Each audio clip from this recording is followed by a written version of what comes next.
ധനം ബിസിനസ് പൾസിലേക്ക് സ്വാഗതം.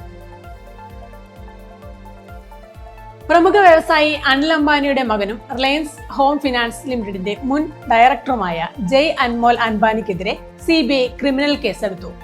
228 കോടി രൂപയുടെ ബാങ്ക് തട്ടിപ്പ് നടത്തിയെന്ന കേസിലാണ് FIR രജിസ്റ്റർ ചെയ്തിരിക്കുന്നത്. യൂണിയൻ ബാങ്ക് ഓഫ് ഇന്ത്യ നൽകിയ പരാതിയുടെ അടിസ്ഥാനത്തിലാണ് CBI നടപടി. ജീവനക്കാരുടെ വിശ്രമ നിയമത്തിൽ പ്രതിസന്ധിയിലായ ഇൻഡിഗോ സർവീസുകൾക്ക് കേന്ദ്ര സർക്കാരിന്റെ ചെക്ക്. ഇൻഡിഗോയുടെ നിലവിലുള്ള സർവീസുകളിൽ 5% വെട്ടിക്കുറയ്ക്കാൻ ഡയറക്ടർ ജനറൽ ഓഫ് ഏവിയേഷൻ ഉത്തരവിട്ടതായി റിപ്പോർട്ട്. പ്രതിദിനം 2200 അന്താരാഷ്ട്ര ആഭ്യന്തര സർവീസുകളാണ് ഇൻഡിഗോ നടത്തുന്നത്. ഉത്തരവ് നടപ്പിലായാൽ ഇൻഡിഗോയുടെ ശൈത്യകാല സർവീസുകളിൽ 115 എണ്ണത്തിന്റെ കുറവുണ്ടാവും. തെലങ്കാനയിൽ അടുത്ത 10 വർഷത്തിനിടയിൽ 1 ലക്ഷം കോടി രൂപയോളം നിക്ഷേപം നടത്താൻ US പ്രസിഡന്റ് ഡൊണാൾഡ് ട്രംപിന്റെ നേതൃത്വത്തിലുള്ള ട്രംപ് ഗ്രൂപ്പ്.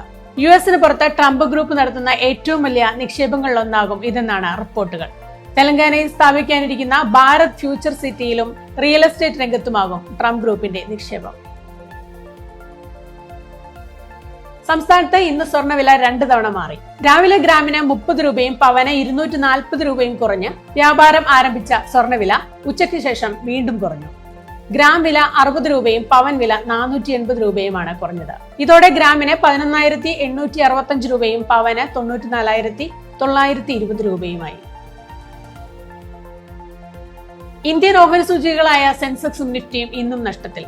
വിദേശ നിക്ഷേപകരുടെ കൊഴിഞ്ഞുപോക്കും ട്രംപിന്റെ പുതിയ വ്യാപാര ചുങ്ക ഭീഷണിയുമാണ് വിപണിയെ ബാധിക്കുന്നത്.